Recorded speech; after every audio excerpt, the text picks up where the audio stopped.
It is my dream and my belief that every human being, not just white Christian Americans, deserve health care.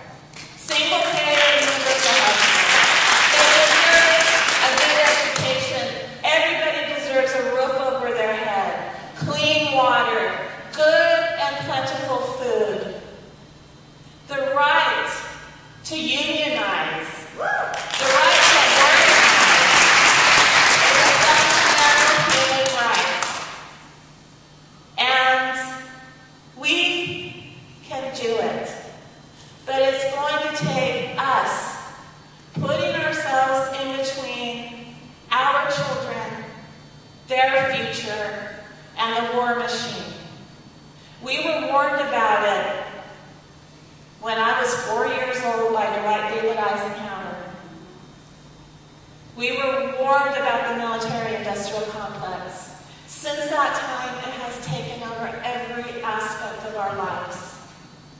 And it's only going to stop when we reject it, because our elected leadership in Congress and our senators, our congresspeople, certainly our president, profit off of the military-industrial complex. Many congresspeople are invested in companies that profit off of war. Many of them, like my opponent, receive donations from companies that profit off of war. Our corporate media are owned by companies that profit off of war. And until we en masse, there's 300 million of us and 535 of them. Why do we still allow them to dictate these poisonous policies over our lives? Why do we let them, like Jay Rockefeller? By the way, if you want to see a picture of my 3-week-old grandson, he's here in my phone.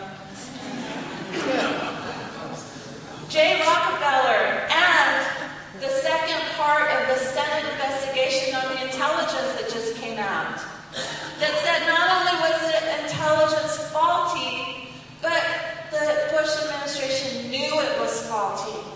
They knew they were lying, and oh, we're all shocked, aren't we? Yeah, oh my God, they were lying? Huh. But Jay Rockefeller, the head of that committee, said Democrats would not formally prosecute the point against the administration because doing so would automatically shut down relations between the legislative and executive branches. Wouldn't that be a shame?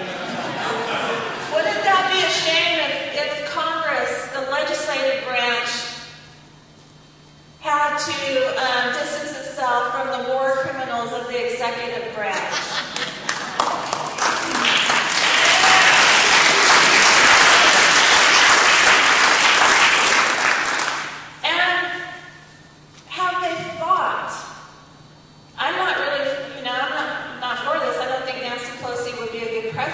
Not a good speaker of the House.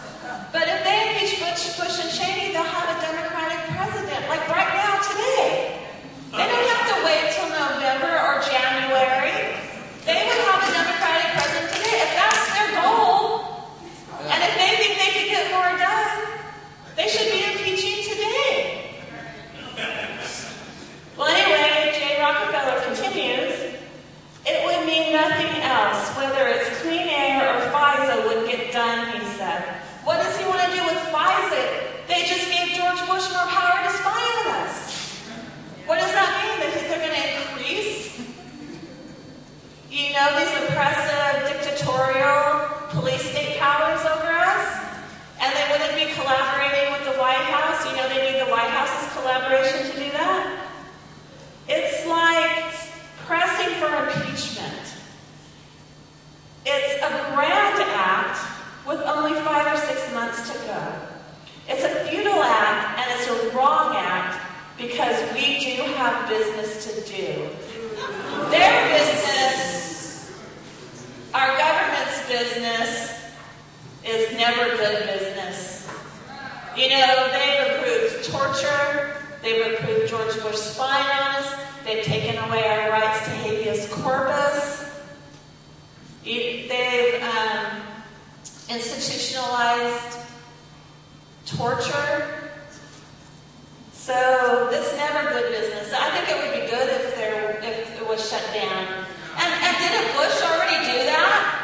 Didn't Bush already shut down communications with Congress?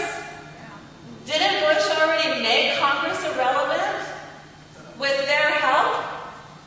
And then J. Rockefeller says, should it be done in the wide sweep of history?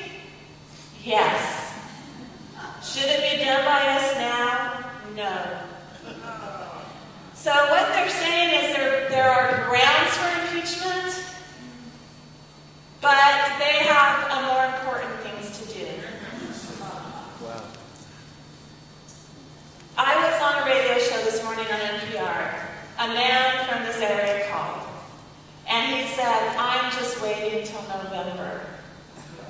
I'm waiting till November till we get a Democratic president, and then everything will be fine.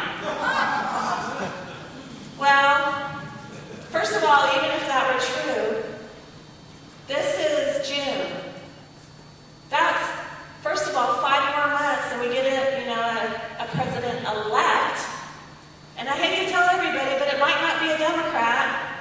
And even if it is, the Democrat who got the nomination is promising, nuking Iran, increasing the military, and redeploying troops out of Iraq when conditions on the ground warrant it.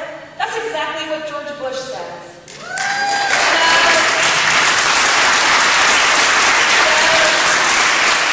We have essentially 7 more months of the Bush administration. We have 7 more months of crimes against humanity, war crimes, crimes against our Constitution that we have to go through.